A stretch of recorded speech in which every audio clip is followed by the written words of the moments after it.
Olá, boa noite.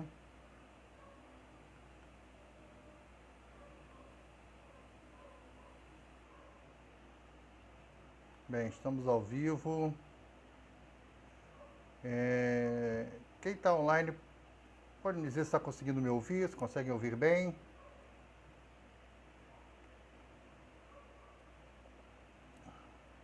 Está tudo bem? Estão conseguindo ouvir? Vocês que estão chegando.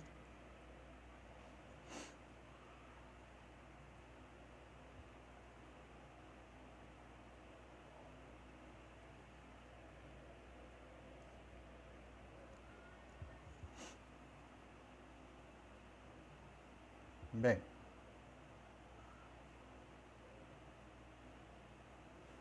sim, está ouvindo. Tereza falou que também está ouvindo. Ótimo, obrigado. Boa noite. Ah, que bom que está ouvindo. Então, legal aí pelo feedback. Vou fazer uma prece inicial e aí a gente começa a falar sobre o tema, tá bom? Então, vamos fazer assim. No meu relógio aqui são 8 horas e 2 minutos, então já podemos começar. Hoje, Nelson, obrigado pelo feedback aí. Tá bom. Então, vamos fazer a nossa prece. Senhor Jesus, mestre e amigo, obrigado, Senhor, por mais essa imensa oportunidade de nos permitir estarmos aqui reunidos, mesmo que de forma virtual, mas estamos com o pensamento em Ti, em torno do Teu nome, para estudarmos mais uma passagem do Teu Evangelho, dos Seus ensinamentos sobre a visão, sobre a ótica da doutrina dos Espíritos. Abençoe a todos nós aqui presentes, a todos nós encarnados e desencarnados, e que possamos juntos ter um encontro e um estudo em paz. Esteja com cada um de nós, agora e sempre, graças a Deus. Bem, pessoal, para quem não me conhece, né, o meu nome é André Quaresma, muito feliz de estar aqui novamente, né, para conversar com vocês aqui no João Evangelista. Hoje sobre um tema bem bacana, a gente vai falar sobre a misericórdia, né, uma bem-aventurança do Cristo, que está, essa passagem está em Mateus, capítulo 5, versículo 7, que ele fala, bem-aventurado os misericordiosos, pois receberão misericórdia. A passagem é essa, né? E Kardec trouxe ela para o capítulo 10 do Evangelho segundo o Espiritismo, né? É isso que nós vamos estudar. Eu estive pensando em vez de trazer o estudo do próprio Evangelho, né, basicamente analisar ali as palavras de Kardec, eu fiquei pensando em tentar é, colocar algo mais para a gente poder começar a entender um pouco melhor o porquê que Jesus falou isso, né? Eu gosto muito desses porquês. Eu acho que é importante para a gente conseguir compreender as estratégias, né? Os pensamentos, o porquê que isso foi colocado, porquê que isso foi falado, né? Eu acho importante. E eu vou tentar conversar hoje com vocês sobre esse prisma, com esse olhar, né? Claro que nós vamos falar sim do entendimento de Kardec nessa passagem, não podemos fugir disso, nem queremos, mas vamos tentar também trazer uma visão da estratégia do Cristo. Por que, que ele falou tantas vezes em perdão e Mateus foi o que mais registrou essa situação de falar de misericórdia, de perdão, né? Nós temos uma passagem muito famosa que, pelo menos nós espíritas falamos muito, né? Não perdoai 7 vezes, mas 70 vezes 7. Nós falamos muito isso sobre o Jesus, né? Quando vai falar de perdão, pensamos logo nisso. Ah, não perdoa 7 vezes, mas 70 vezes 7. É uma outra passagem a ser estudada e tal. Mas ele falou antes, no Sermão do Monte, no Sermão da Montanha, ele firma, né, essa situação do perdão. Ele vai firmando isso, ele fala, olha, bem-aventurados os misericordiosos, pois eles receberão misericórdia. Ele vai firmando isso, a importância do perdão, né? E por que Jesus traz essa ideia de perdão, né? Sobre essa ótica que nós vamos conversar. Bem, Jesus, ele vem, como ele mesmo disse, né? para trazer a espada, a divisão. Ele traz uma divisão. Ele divide as ideias do povo hebreu naquele momento. O hebreu que não aceitava ele como Messias, não entendia ele como Messias, entendia ele alguém fora daquele contexto ali dos fariseus. Aquele que não aceitava ele como Messias tinha ele como inimigo. Apesar dele não ter ninguém como inimigo, mas as pessoas o tinham como inimigo. Era aquela história, se você fala coisas que vão contra mim, você é meu inimigo, você é no mínimo meu adversário. E as pessoas daquela época agiam dessa forma também, né? E muito mais os fariseus que possuíam o poder nas mãos, né? E Jesus, quando ele diz que vem trazer a espada, ele traz a espada à divisão porque ele traz uma nova visão.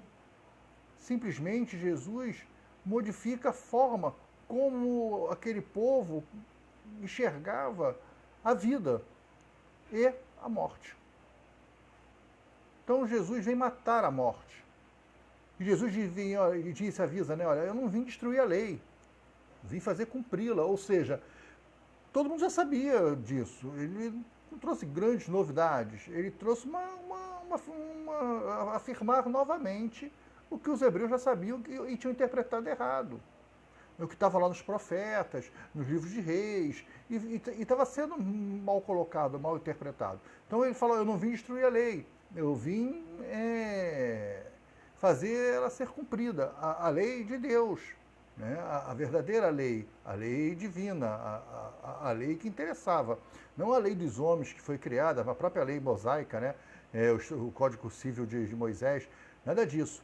E Jesus vem, dentro dessa lei, ele apresenta um Deus muito diferente para o Deus da época. Até Jesus, o Deus era um Deus de vingança, um Deus que punia severamente, um Deus que ficava magoado, que ficava aborrecido e trazia sua ira contra aqueles que o aborreciam. E se vingava, um Deus vingativo, um Deus mau, né? Um Deus ruim mesmo, um Deus que perseguia. E aí, qual era a forma que as pessoas encontravam na época para agradar aquele Deus, para abrandar a sua fúria? Eram as ofertas, as oferendas, né? Então o cara oferecia em sacrifício o que ele tinha de maior valor. Era a cabra. Ah, a cabra era uma coisa de valor? Naquela época, o cara que tinha uma cabra tinha dinheiro, porque a cabra dava leite, o leite era um alimento básico, né? Então, se você ir lá e sacrificar uma cabra, era um grande sacrifício que você estava fazendo. E isso era muito importante aos olhos daquelas pessoas. Isso iria agradar muito a Deus. Deus estaria percebendo que você fez um grande sacrifício, né? E esquecia dos ensinamentos de Jó, né? Que Deus não queria o fim do pecador, e sim o fim do pecado. Então o cara pecava, mas tentava barganhar com Deus através dos sacrifícios. E assim ia sendo feito. E Jesus veio cortar isso e falou, olha, antes de você ir no altar e colocar uma oferenda, vale mais você se reconciliar com o seu inimigo. Opa, peraí. Então a questão moral está acima dessa questão material. Que Deus é esse que prefere, em vez de eu sacrificar a cabra, eu sacrifique o meu orgulho e vá lá e me reconcilie com o meu inimigo, que eu perdoe o meu inimigo, que eu peça perdão, que eu seja perdoado por ele? Que Deus estranho é esse? E aí Jesus fala que é um Deus de amor, que o Deus agora é um Pai, é o Pai de todos nós, é o Pai nosso que está no céu. Ele fala isso na casa de Simão Pedro, né, no domingo, né, que se torna a oração dominical do Pai Nosso. Pai Nosso, que está no céu, santificado seja o vosso nome. Ele ensina a orar para Deus, se dirigindo a Deus como um pai. Isso era uma grande novidade para a época. Né? O Deus não era pai. Deus era o Criador, muito distante da ideia de um pai, e muito menos de um pai amoroso. Então ele traz essa visão de Deus ser pai e pai amoroso. E um pai que está buscando a regeneração do seu filho, a regeneração moral do seu filho. E a proposta pedagógica do Cristo, ele vai ensinando as coisas e ele tem uma linha clara de evolução. Ele fala, olha, você precisa ter condições para conquistar o reino dos céus. E aí nesse sermão da montanha, o sermão do monte, que a montanha não era tão grande assim, né? Era um barranco, era um montezinho, um barranquinho. Ele ficava ali para poder ficar mais alto, mas não era uma montanha, né? Ele não estava em Petrópolis, as pessoas aqui em Xerém escutando ele falar. Não era isso, era um monte, um negocinho mais alto lá.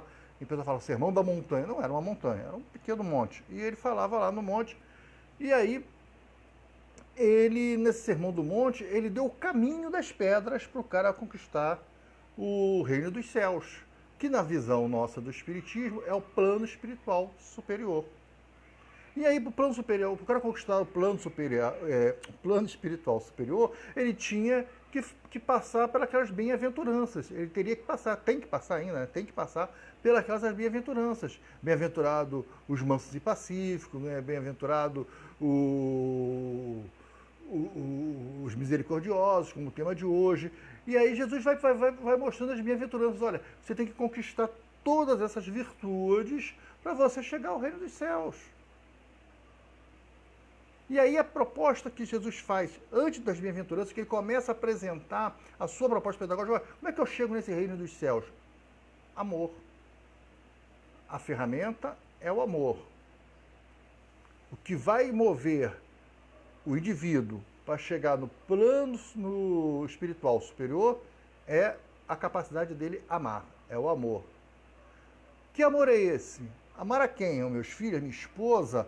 Amar a Deus? Como é que funciona isso? E aí Jesus responde, olha, ama, em verdade, responde assim, né? Em verdade vos digo, né, que amar a Deus Pai sobre todas as coisas e ao próximo como a ti mesmo, onde aí se encontra todas as leis e todos os profetas. Ou seja, todos os livros, né, dos hebreus, dos judeus, todos os profetas, os salmos, né, tudo se resumia a essa frase. Os 10 mandamentos se resumiam a esse único mandamento, a essa única frase. Ama Deus Pai acima de todas as coisas e ao próximo como a ti mesmo. Essa é a mensagem do Cristo. Essa é a proposta pedagógica do Cristo. Olha, a morte não existe. Ninguém morre porque você vai para o reino dos céus. Você vai conquistar o reino dos céus, e ele falava isso toda hora, se o objetivo nosso é conquistar um espaço no reino dos céus, ou conquistar o direito de viver no reino dos céus, que é o plano espiritual superior, ora, eu vou continuar vivo, porque se eu vou depois da morte para o reino dos céus, só posso conquistar depois da morte física. E se depois da morte física eu vou a algum lugar, é porque eu continuo existindo. Né? E ele fala isso para Nicodemos, né? Aquele que nasce da carne é carne, que nasce do espírito é espírito, né? E ele fala essa história com Nicodemos, ele conversa sobre isso com Nicodemos, ele fala sobre reencarnação, ele fala sobre nascer de novo, sobre novas tentativas, como Deus Pai, o Deus amoroso, vai te dando várias oportunidades. Ele fala exatamente sobre isso, e fala isso em vários momentos, mas sempre com a proposta firme, pedagógica, de amar a Deus Pai e ao próximo como a ti mesmo. E as pessoas não entendiam nem quem era o seu próximo. E aí ele fala aquela belíssima passagem, né, do samaritano, ele conta a história do samaritano, que era um cara meio que odiado, meio perseguido, né, a questão de raça lá, né, dos judeus, havia um sectarismo ali, e, enfim, os caras tinham um preconceito com o samaritano, e o samaritano é o cara que ajuda o pobre lá que foi assaltado, enfim. Ele está mostrando quem é o próximo, mostrando sempre amor ao próximo. E aí eu estou falando isso tudo para a gente poder chegar no tema de hoje, que é perdão. Porque Jesus sabia que nós não tínhamos condições de ter esse amor integral, esse amar ao próximo de forma integral. Esse amar ao próximo como a ti mesmo, amar a Deus Pai acima de todas as coisas e ao próximo a ti mesmo, era uma missão muito complicada para nós naquela época e ainda é hoje. Tanto é difícil hoje, que hoje nós fatiamos esse amor.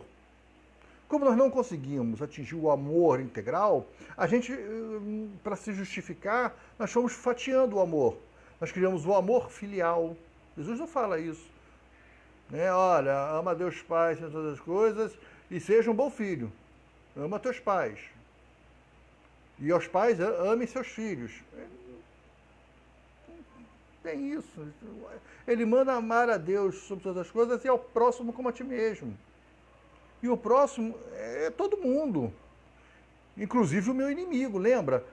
Mais vale, em vez de colocar uma recompensa no altar, mais vale reconciliar com o seu inimigo.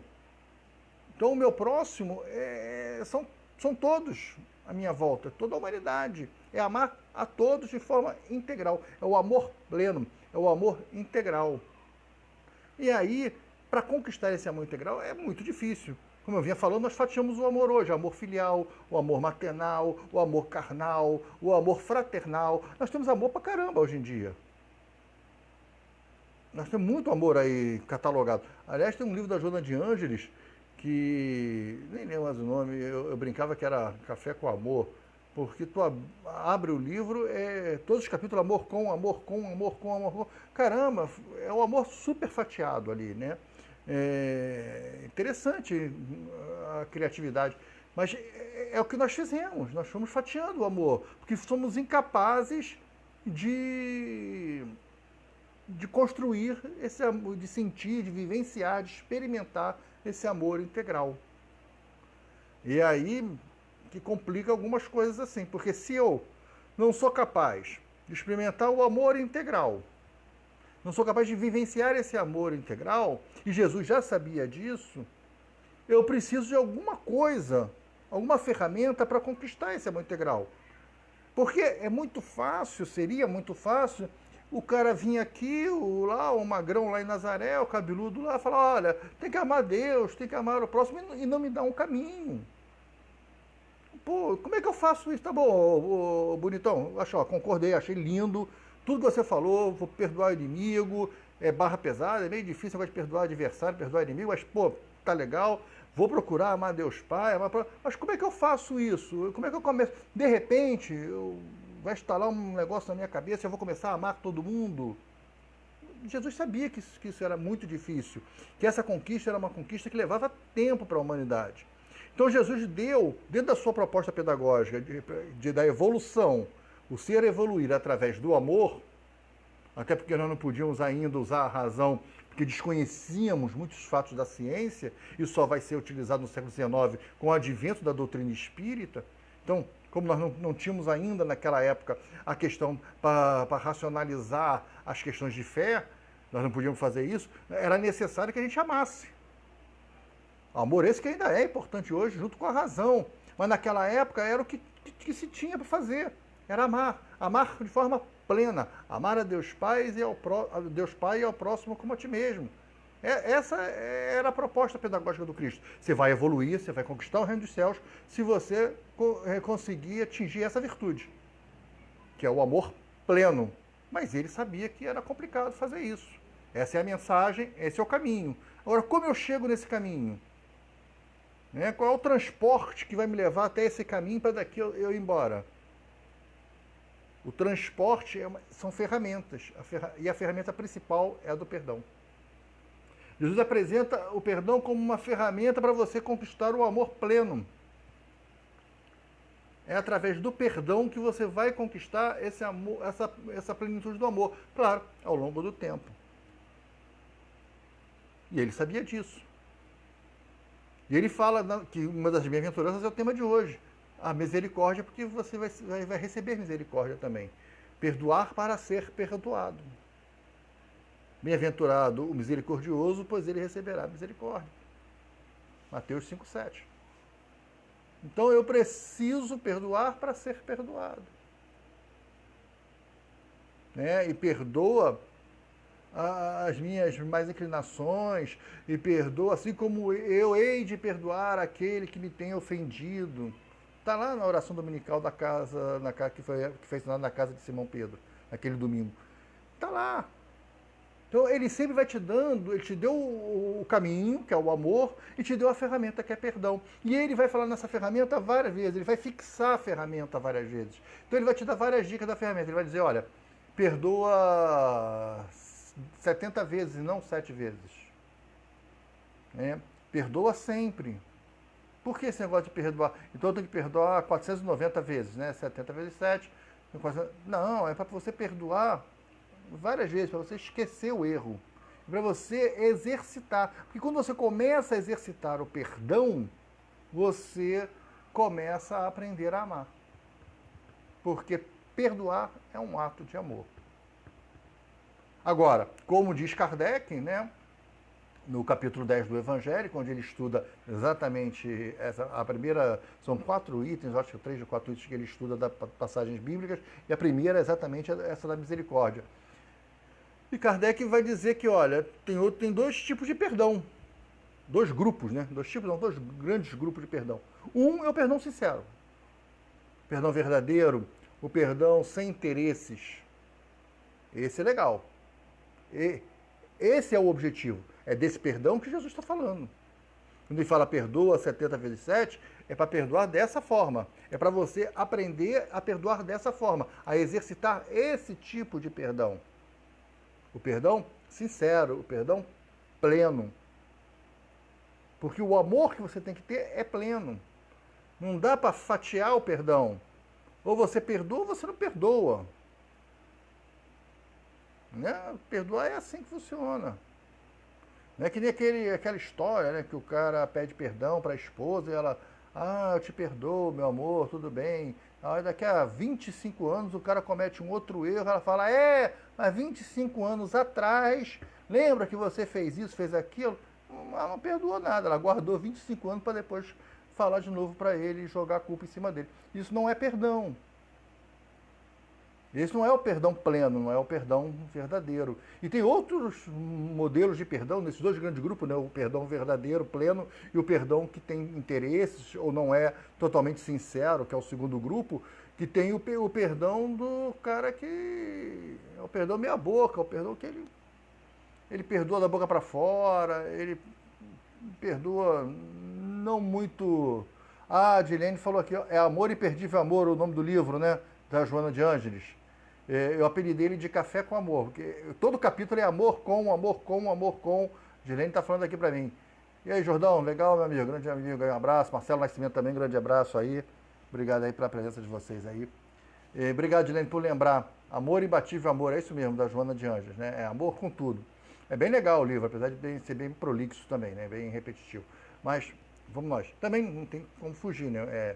O amor é um só, vai fatiando, né? Acaba você tendo que repetir. Mas acho que a estratégia desse livro é repetir mesmo para ver se o cara se toca, que tem que amar, né? A questão é amar. Então vamos lá, nós temos 2 grupos de perdão. O perdão pleno verdadeiro, qual é o perdão sem nenhum interesse, o perdão desinteressado, o perdão verdadeiro, aquele perdão que você esquece, perdeu ou perdoa, você esquece. E não tem esse negócio, eu vou perdoar, mas eu não esqueço. Então você não vai perdoar. Ou você perdoa ou você não esquece. E quando você perdoa, você esquece. Acabou, perdoei, acabou, passou, esqueci.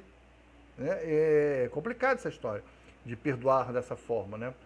E é difícil. Perdão é uma coisa muito difícil, não é fácil perdoar.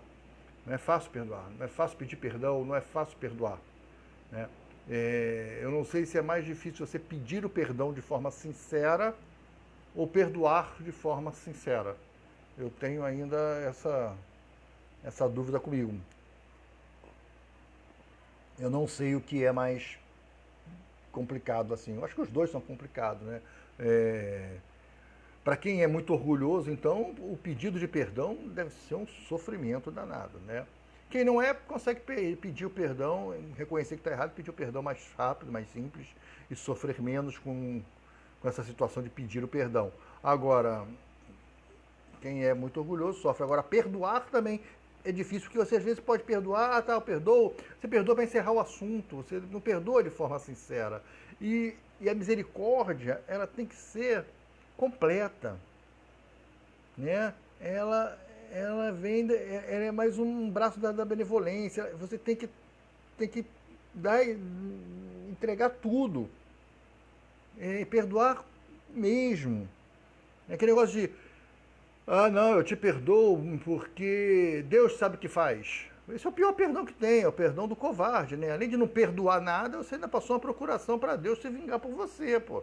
Tu não tem coragem de fazer nada contra o cara, vai lá e fala, não, perdoa porque Deus sabe o que faz. Você ainda empurrou o problema para Deus, não tem nada com isso. Nem é um ser, nem é um indivíduo, coitado de Deus. Deus é a causa primária de todas as coisas, a inteligência suprema, pergunta número 1 do Livro dos Espíritos, não é algo nem alguém. não é um objeto nem um ser. Está lá no livro dos Espíritos. Você passou procuração para a inteligência suprema, para a causa primária. Você nem sabe direito o que é, está passando procuração. Então você tem que resolver essa questão. O problema é para ser resolvido.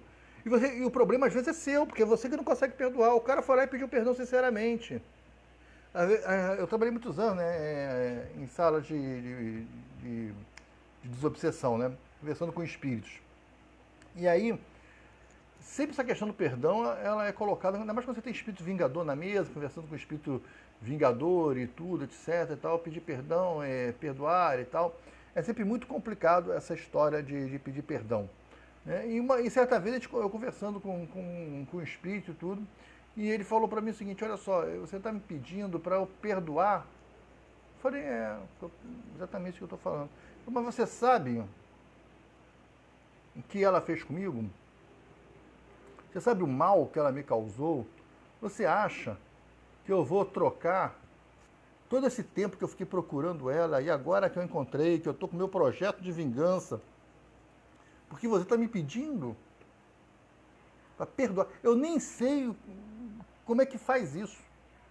Eu sei o que a palavra significa, mas eu não sei nem como é que se faz isso. Olha o estado do cara. Eu odeio ela há tanto tempo que eu não consigo imaginar como eu posso perdoar. Esse sentimento não existe em mim. E aí a gente continuou conversando, né? E eu falei para ele, pô, amigo, mas olha só, será que você não esqueceu o motivo desse tanto ódio? O ódio, por tanto tempo, acaba virando um amor que ficou adoentado e tal. Vamos bater um papo, vamos conversar. E ele arredio ali, que não. E aí eu falei para ele, cara, mas olha só, pedir o perdão, quando a pessoa te pede o perdão, o problema passou a ser seu, somente seu. Porque tem um detalhe nessa história. Ele diz que a pessoa sofria muito, e a pessoa estava encarnada, né? E o espírito não. E a pessoa sofria muito, e essa pessoa, numa prece, fez uma prece pedindo um perdão muito sincero a ele. E chegou a ele estava próximo dela, e ele ouviu a prece, e que aquilo balançou ele, mas ele rapidamente se recompôs e disse que não ia aceitar o perdão em hipótese alguma. Aí eu falei para ele, falei, cara, mas olha só, presta atenção, ela se livrou do problema. Porque ela está pedindo perdão de forma sincera. Agora o problema passou, a bola é sua. Você mesmo está dizendo que o perdão dela foi, que o pedido dela foi tão sincero que te tocou. Te tocou por quê? Porque quando ela não sabe, ela não lembra, mas quando ela pediu perdão, ela entendeu que se ela está sofrendo tanto assim, existe uma perseguição, é porque ela tem culpa no cartório. Ela entendeu isso. Ela não lembra qual é a culpa, ela não lembra o que ela fez, mas ela lembra que ela é culpada e ela, mesmo sem saber o que fez, pediu perdão de forma sincera, tão sincera que chegou a você. E agora é contigo, o problema é todo teu. E aí ele balançou, ele falou, eu falei, cara, então ela está livre? Eu falei, ninguém está livre, todo mundo vai responder pelo mal que causou. Ela já vem respondendo, você já vem fazendo ela sofrer muito tempo. O problema é que se você continuar fazendo ela sofrer agora, pode ser que mais tarde ela desencarne, relembre de tudo que aconteceu, e aí você esteja encarnado e ela queira se vingar de você por tudo que você fez a ela agora. Isso não vai acabar nunca. Alguém tem que dar um passo para cortar esse ciclo vicioso. Alguém tem que se movimentar. E a ferramenta para isso, para atingir esse amor que está doente, que está adoecido, é o perdão. O Cristo tinha razão. A ferramenta para conquistar o amor é o perdão. Nós só vamos conquistar, então, esse amor pleno através do perdão. E aí o nosso amigo lá refletiu um pouco, não gostou muito da conversa, passou umas 2 ou 3 reuniões, 2 ou 3 semanas, ele voltou, aí conversamos novamente, e ele falou, olha, eu não tenho condições nenhuma de perdoar, mas eu tenho condições de dar uma trégua, de parar de perseguir. Pô, um primeiro passo. Está sendo sincero, sincerão ele. E, pô, legal, ótimo, bacana, que bom. Mas eu preciso de ajuda, porque eu estou sem objetivo. Se eu parar o projeto de vingança, eu vou ficar sem sentido. Eu não vou saber o que fazer, como eu vou viver. Então é melhor eu preciso de ajuda. E aí a ajuda foi ofertada a ele acabou aceitando, tal, ficou em tratamento no próprio estabelecimento, aquelas coisas que acontecem e tal. Enfim, mas ele não conseguia perdoar, mesmo assim ele não conseguiu perdoar, mas admitiu que era necessário aprender a perdoar e que sem o projeto de vingança ele não tinha rumo. Então ele se encontrava de forma doente, porque ninguém pode ter como objetivo de vida um projeto de vingança, um projeto de perseguição. Então você precisa aprender a amar. E precisa aprender a amar de forma plena. E amar de forma plena, você só atinge isso, você só aprende isso se você exercitar a ferramenta do perdão. É por isso que quando Jesus falava que o meu próximo é também meu inimigo, e você tem que amar o seu inimigo, e Kardec tem uma passagem espetacular, eu vou pedir permissão para falar rápido dessa passagem, porque tem tudo a ver com o nosso tema de hoje, misericórdia. Kardec fala que é impossível você amar o seu inimigo da mesma forma que você ama seu amigo. É uma coisa de fluídica, é impossível. Eu acho que está no capítulo 12, se não me engano, do Evangelho. Agora eu vou errar o capítulo. Não sou muito bom no negócio de citação, não. Mas Kardec diz que é impossível você amar o amigo da mesma forma que você ama o inimigo. Impossível. Porque o amigo, quando você encontra com o amigo, você quer o quê? Estar junto dele, você quer ficar com ele. É teu amigo, você quer abraçar. E quando você vê o inimigo, você quer o quê? Você tem repulsa, você quer ficar longe, você quer ficar afastado do seu inimigo. Então Kardec diz que fluidicamente é impossível você amar da mesma forma. Porém, Kardec vem dizendo para a gente que amar o inimigo, existe formas de você amar o seu inimigo sim. Que amar o inimigo ele diz, eu vou citar só algumas aqui. Primeiro, é estar sempre pronto para ajudar o seu inimigo ou adversário. Isso é uma forma de você amar o seu inimigo. Está sempre pronto para auxiliar o seu adversário, o seu inimigo. Quando alguma coisa de boa acontecer com ele, você precisa ficar verdadeiramente feliz. E você precisa estar sempre perdoando os atos do seu inimigo. O perdão das ofensas. Isso é amor ao inimigo. Estar pronto para ajudar ele quando ele precisar. Perdoar as ofensas dele constantes, sempre. E estar pronto para ajudá-lo. Eu já falei o ajudá-lo, né? Falei? Ajudar, perdoar e isso mesmo, auxiliar, ajudar e perdoar. Você tem que estar pronto para isso. E ficar feliz, esqueci a terceira. E ficar feliz quando algo de bom acontecer com ele. Então vamos lá. Ficar feliz quando algo de bom acontecer com ele, perdoar as ofensas que ele faz e ser o primeiro a ajudar ele. Aí você pega esse texto de Kardec, lê, estuda e tenta trazer para a vida real. Que era o que o Cristo fazia. Trazia logo para uma passagem real. E vamos tentar analisar uma passagem real. Imagina que você trabalha numa empresa. Imagina lá, você trabalha numa empresa lá qualquer, você é o chefe. Você está no topo da carreira. Acima de você é só o dono da empresa. Ou o cara te vende, para você ser promovido, o cara tem que te vender ações para você ser um dos donos da empresa, porque você chegou no topo. E o seu subordinado quer muito o teu lugar. Tem um cara que quer muito o seu lugar. Ele quer muito ser o gerente, diretor comercial, ele quer muito o seu lugar. E ele vive tentando puxar o seu tapete, mas ele é um cara competente no que ele faz. Ele é muito bom no que ele faz. E você não manda o cara embora, você vai lidando com ele. E ele vai tentando criar várias armadilhas para você, até que um dia, por uma coisa qualquer, uma distração, você cai numa armadilha dessa e não tem como, você acaba sendo demitido. Você perdeu o emprego, vai ser muito difícil agora você conseguir um emprego igual a esse. Complicou. E quem foi promovido para o seu lugar? O cara, o teu inimigo. Como é que você fica em relação a isso? Feliz. Não porque você perdeu o emprego, mas porque algo de bom aconteceu ao seu inimigo. Viu como é que é fácil? Mas você sabe que ele chegou lá através de uma tramóia, que ele te deu uma rasteira. Perdoa essa ofensa. É assim que funciona. Já podemos fazer isso? Posso piorar um pouco a história? Ele chegou no teu cargo, mas ele não era competente para estar no teu cargo. Ele era bom para fazer o que ele faz.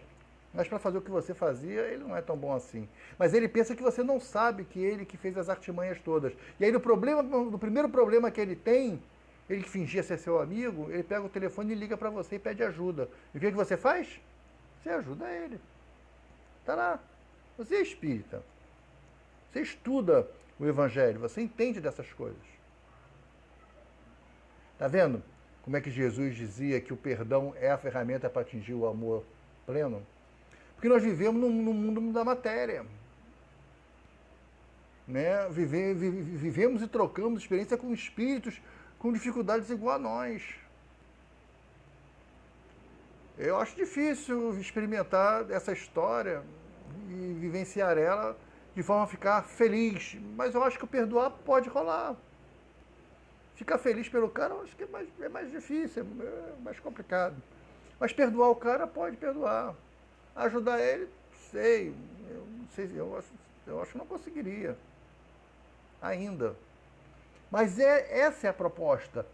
Essa é a proposta. É a evolução, é a construção do indivíduo. É nós irmos construindo em nós mesmos essas virtudes. Testando dia após dia, problema após problema, desafios após desafios. E ter em mente sempre essa capacidade de perdoar, de testar o perdão, de estar pronto para perdoar. E isso é importante. É ter essa ideia na mente que você precisa perdoar de forma verdadeira. Que não adianta você querer perdoar só porque está lá no Evangelho, só porque a Bíblia diz. Você precisa perdoar porque você precisa entender o mecanismo. O perdão é a ferramenta que vai fazer você aprender a amar. E perdoar é legal.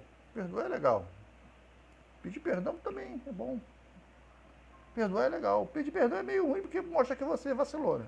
Você pisou na bola, né? Já não devia estar mais fazendo aquilo, mas ainda faz. E aí tem que pedir perdão. É chato. Mas o perdoar é bem legal. Se for de forma sincera, é legal. É preciso perdoar. Porque você vai conseguir conquistar as suas virtudes, as suas bem-aventuranças, para que você possa atingir o quê? O tão esperado reino dos céus. Nós espíritas, né, principalmente os palestrantes, falam muito sobre reforma íntima, sintonia. O que é a reforma íntima? A reforma íntima é exatamente você se transformar num ser melhor do que você é. E para você fazer isso, você vai ter que se utilizar do perdão. Às vezes é um perdão para com você mesmo.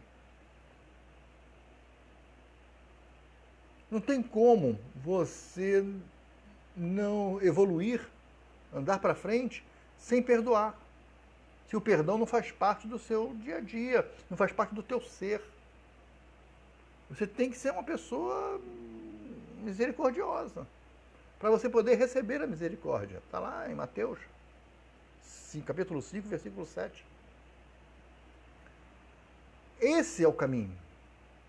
Então, quando Agostinho fala lá na pergunta 919 do Livro dos Espíritos, né, Kardec pergunta como fazer a reforma íntima, um negócio assim, e aí o Santo Agostinho, né, o Agostinho vem respondendo e fala, olha, eu fazia um balanço no meu dia a dia, ele mostra uma estratégia de como fazer a tal da reforma íntima. Mas, no fundo, essa reforma íntima passa pelo perdão.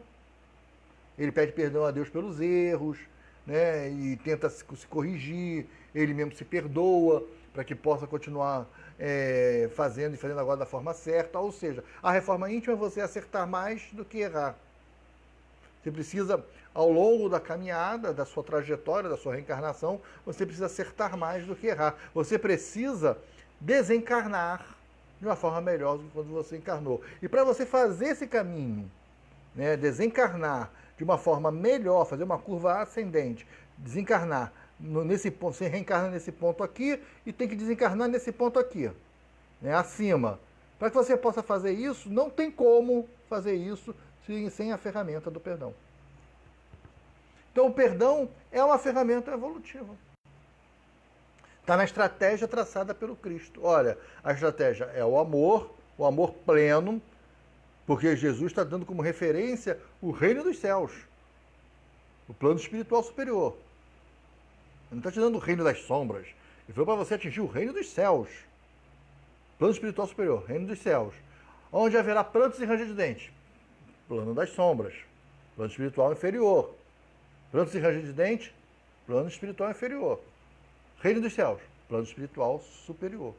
E para você conquistar a condição de lá estar no plano espiritual superior, no reino dos céus, uma das condições é misericórdia, uma das condições é o perdão, que é a ferramenta desse amor pleno, que é a chave de toda a proposta pedagógica do Cristo. Por isso que ele foi muito diferente, por isso que a mensagem dele marca muito, porque ele vem falando de renovação íntima, de modificar a pessoa. Os caras estavam buscando um Messias que ia modificar, ia reinar sobre o povo, sobre as questões materiais. O Messias esperado era o Messias guerreiro. E Jesus era o Messias que falava de amor. Era o Messias que trazia a proposta de reinar, sim, mas reinar através de uma proposta evolutiva, porque o reino dele não era desse mundo. Ele falava, meu reino não é desse mundo. Então, que reino é esse? O reino da matéria? Isso não é importante. Nós vamos estudar lá no livro dos Espíritos que o principal é o plano espiritual. Né? É o original, é o anterior, é o que existe antes, né? Do que o nosso aqui. O nosso aqui é secundário. O mundo principal é o plano espiritual, é o mundo principal. O mundo secundário é o plano material. Né? O mundo espiritual sobrevive sem o mundo material. E assim vai. E Jesus dizia, já vinha ensinando isso para a gente. Eram muitas novidades. Mas a grande proposta é a renovação através do amor. É preciso amar. Você tem que amar. E você vai chegar a esse amor se utilizando de ferramentas como o perdão. Né? E vai perdoar 70 vezes, como ele falava, vai perdoar sempre. Uma outra coisa muito interessante na proposta pedagógica de Jesus é que ele sempre ilustrava na prática os seus ensinamentos teóricos. Sempre fazia isso. Sempre que ele falava o ensinamento teórico, ele ilustrava na prática. Ele ia conversando e tinha uma situação, ele fazia, ele demonstrava, ele chamava a atenção de um apóstolo aqui, corrigia uma atitude ali, né? O homem de pouca fé, a fé do grão, o tamanho do grão de mostarda, fala para a montanha, vai para ali, vai para aquela, se você tivesse a fé do tamanho do grão de mostarda, ou seja, a fé do cara era menor do que a de um grão de mostarda, que é uma coisa pequena. Então ele vai demonstrando, ele vai curando obsediados pelo caminho, ele vai demonstrando aquilo que ele vai falando. E aí a grande demonstração de perdão ele deixa para a cruz. Pai, perdoa, eles não sabem o que fazem. Essa é a frase que vai fechar a ferramenta utilizada do perdão para todos, é o exemplo do nosso perdão. Pô, o cara foi crucificado injustamente, foi massacrado, né? Foi arrebentado, foi chicoteado, apanhou pra caramba, porque o Pilatos achou que uma surra ia bastar, e mandou dar a surra no cara, porque para salvar ele, né? A ideia do Pilatos era salvar ele. Então o Pilatos mandou dar uma surra nesse cara aí, que esse cara não fez nada. Não tem por que matar esse cara. Os caras querem matar ele porque ele está indo contra questões econômicas dos fariseus. O Sinédrio está aborrecido por causa disso, que é dinheiro. Eu saquei que é dinheiro. Então dá uma surra no cara, já deu a punição, e aí o povo, eu tenho que libertar um na Páscoa, o povo vai libertar esse cara, que esse cara só fez o bem, ele só curou, ele só fala. Ele não faz, né, cara? Esse cara não é perigo para ninguém, muito menos para Roma. Roma estava preocupada com Jesus, porque quem estava preocupada eram os judeus, de perder o poder, né? O Sinédrio, e aí o Pilatos manda dar uma surra nele. Então o cara que foi crucificado, depois foi o Sinédrio manipulou ali a votação ali, né? Deram uns gritos lá e para cá, até a votação do Vasco, entraram com uma liminar para poder dar tudo errado lá, o cara não ser eleito. E lá também era assim, naquela época, o Sinédrio colocou uma galera lá e começou lá os fariseus a gritar, porque a gente fala assim, o povo escolheu Barrabás. Não é bem essa história. O Jesus foi julgado na varanda de Pilatos e o povo ficava no pátio de Pilatos. As pessoas entraram no palácio e ficaram no pátio. Não tinha 30 pessoas, o povo não tinha 30 pessoas. O povo estava lá fora. Quem entrou foi os caras do Sinédrio, que mandaram entrar. Só entrou os caras que eles queriam que entrasse. E esses caras levantaram o braço para Barrabás. O negócio foi armado, né? Já desde aquela época. Né? Esses caras reencarnaram tudo como Vascaíno agora. Né? Então eles estão aprendendo desde aquela época, reencarnaram e aí estão fazendo as confusões lá no Vasco. Mas isso deixa para lá. O cara que foi injustamente, então, crucificado, injustamente açoitado, tinha que sofrer humilhado, porque tinha que arrastar aquela cruz, caía, usou a coroa de espinho, né? Dizem que aquela coroa vinha infeccionada, já estava cheia de tétano e machucou ele. Um cara que teve coração explodiu, né? Na cruz, o coração do Cristo explode, né? Vocês sabem dessa história, né? Porque quando o romano lá, esqueci o nome do cara, que pega a lança, né, e espeta na barriga de Jesus, sai uma água. Né? Não sai sangue, sai uma água. Ah, milagre, milagre, nada, o coração do cara explodiu. Né? Tem uns estudos que mostram essa situação aí, que o coração dele estourou.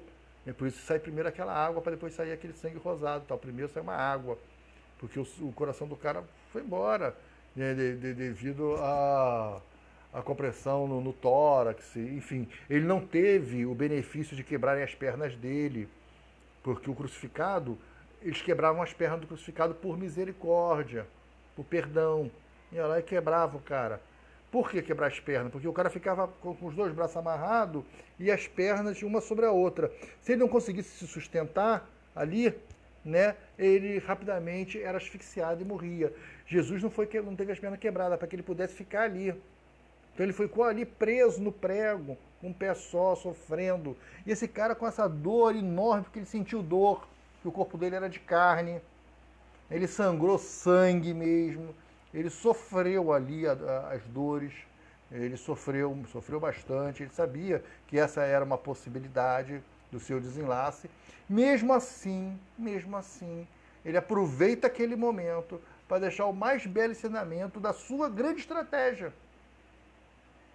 A sua grande pedagogia, a sua grande estratégia era o amor, usando a ferramenta do perdão. E ele aproveita aquele momento, ainda lúcido, e fala: Pai, perdoa porque eles não sabem o que fazem.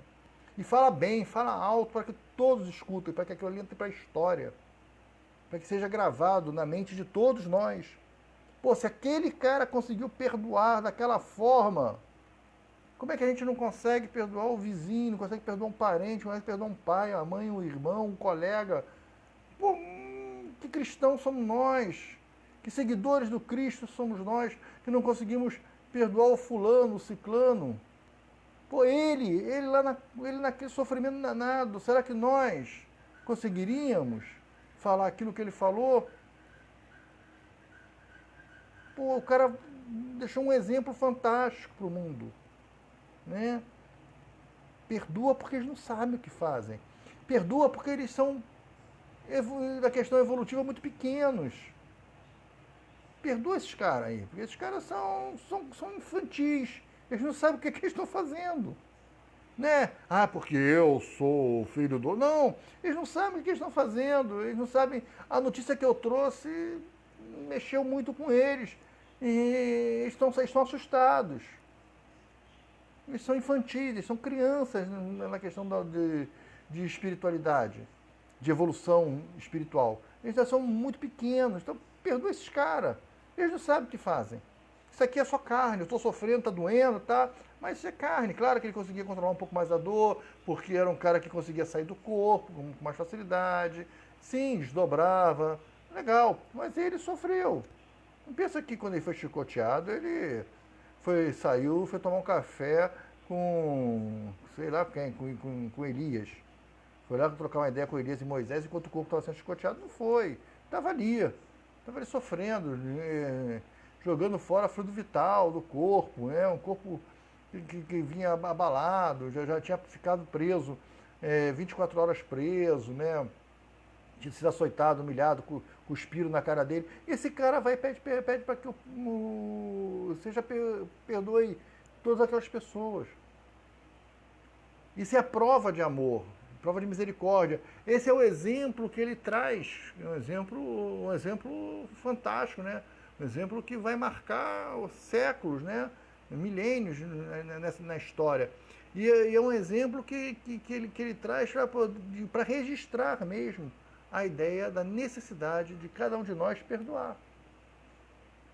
Precisamos começar, se a gente não faz ainda, começar a exercitar o perdão. E você perdoa quem? Perdoa em casa, perdoa seu filho, perdoa sua filha, perdoa sua esposa, perdoa o marido, perdoa a mãe, o pai, perdoa o colega de trabalho. Mas o perdão de forma sincera, de forma plena. Não vai fazer que nem na Idade Média, né? Que a igreja vendia o perdão. O cara fazia um monte de besteira, ia lá e pagava, a igreja dava um papelzinho para ele registrar que aquele perdão, quando ele chegasse na porta do céu, ele apresentaria o papel. Pô, papo de maluco. Mas é a falta de conhecimento, é a ignorância, né? O cara comprava o que chamava-se de indulgência, né? Aliás, tem um livro muito legal.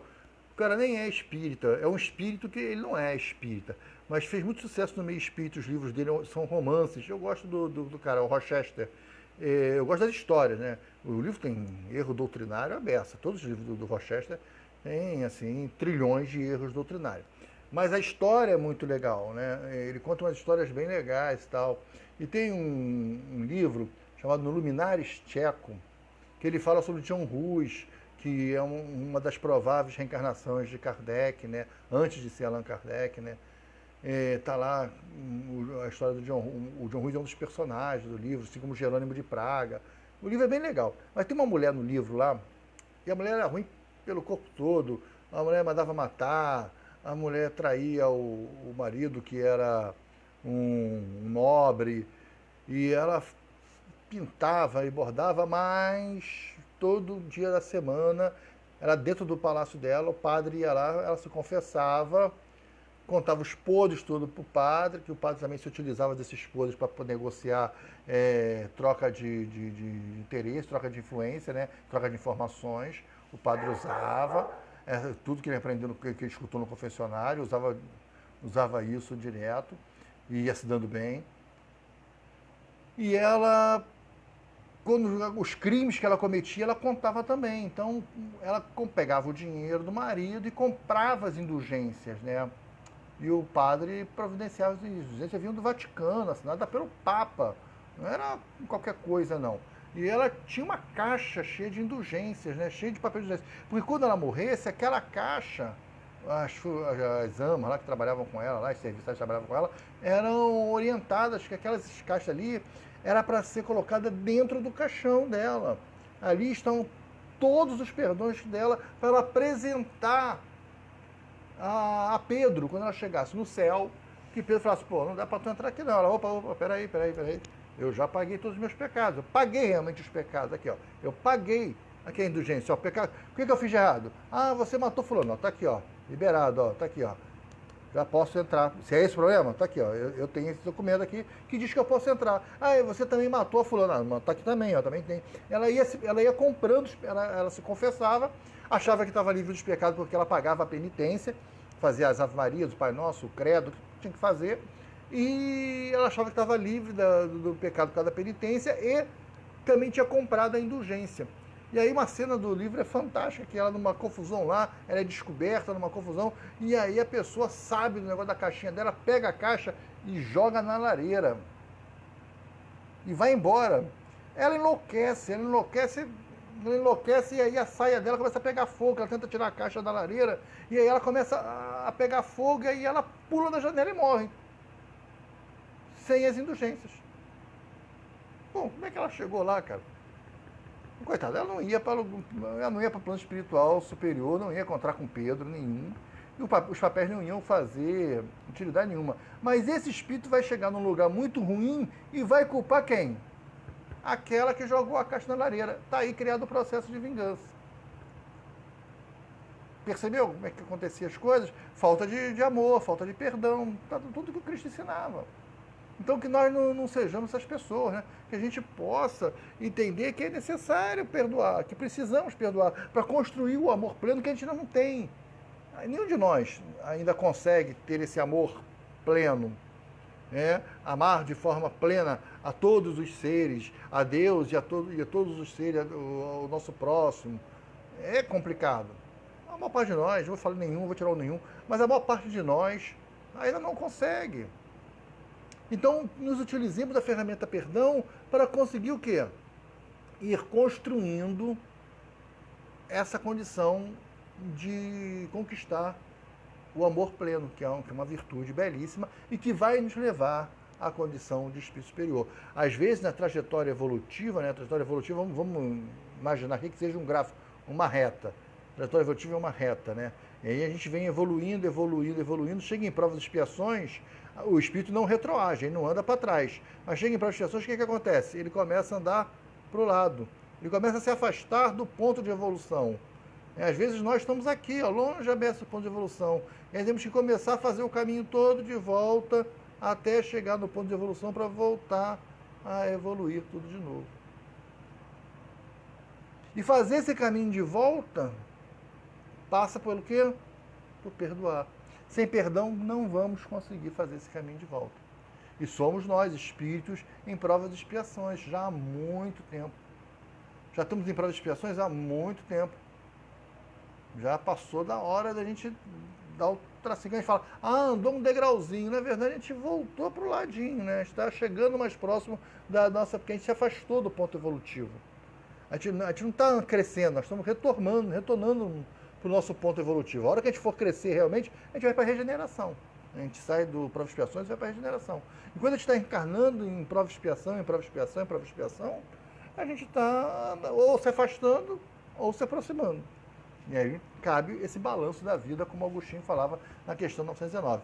Mas para que a gente possa entender e fixar essa ideia, o perdão é a ferramenta que vai estrategicamente levar a gente à questão do amar a Deus, Pai, sobre todas as coisas, e ao próximo como a ti mesmo. Como disse Jesus, em verdade vos digo, que aí se encontra todas as leis e todos os profetas.